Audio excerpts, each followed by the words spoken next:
और राघव बोलकर नई नई शादी हुई सो एक दंपत्ति हिमालय के एक रिमोट विलेज केतरी नामक जगह पर जाने के लिए निकलते हैं अपने कार से।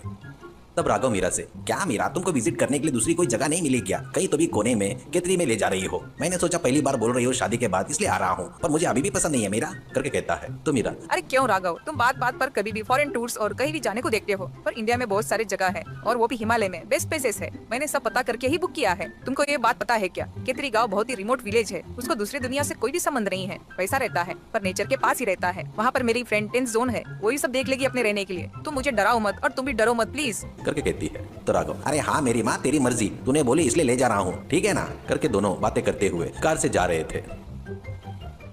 कुछ ही दूर में विलेज करके दिखता है राघव को।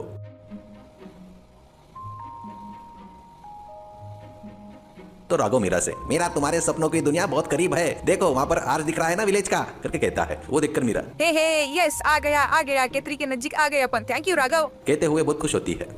पर अचानक अच्छे खासे वातावरण में बर्फीला तूफान शुरू हो जाता है। वो देखकर राघव डर जाता है और राघव तुरंत, अरे मीरा ये क्या है, सडनली बर्फीला तूफान शुरू हो गया, अब कैसे करके कहता है। तो मीरा, अरे तुम बिल्कुल मत डरो राघव, यहाँ पर ये सब कॉमन है, मैंने सब पता किया है। अपन यहीं पर थोड़ी देर वेट करेंगे, बर्फीला तूफान थमने के बाद नजदीकी है ना, चले जाएंगे ऐसा कहती है। और वैसे दोनों तूफान के थमने की राह देख रहे थे। कुछ देर बाद तूफान कम हो जाता है। राघव कार स्टार्ट करता है पर वो स्टार्ट नहीं होती है। इससे राघव मीरा से, अरे मीरा बर्फ की वजह से कार स्टार्ट नहीं हो रही है, थोड़ा चलकर जाएंगे, नजदीकी है ना करके कहता है। तो मीरा, बिल्कुल पतिदेव जी, अपने कोट है ना वो सब पहन लो, फिर वॉक करेंगे, ये वॉकिंग बहुत बढ़िया रहेगा मेरे लिए करके बहुत खुश होकर मीरा कहती है।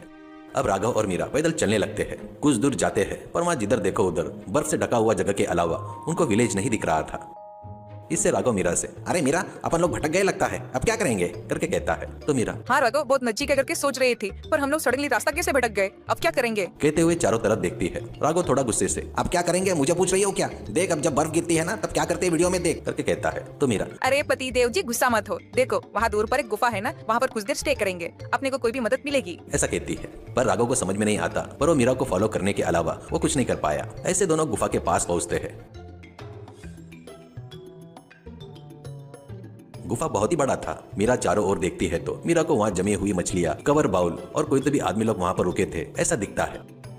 इससे मीरा राघव से, राघव मैंने कहा था ना अपन विलेज के नजदीक है करके, देखे ना यहाँ पर कोई तो भी रुक कर गया है, अब डरना नहीं है, अपन सेफ है ऐसा कहती है। राघव, अरे क्या बात कर रही हो मीरा, वो जमी हुई मछलियाँ ये सब देखकर तुम क्या समझ रही हो, वो सब कैसे खाओगे? अपन हिमालय से दूर आए हैं तो मुझे कुछ मत बताओ, जैसे कि मुझे कुछ भी नहीं पता ऐसे कहता है।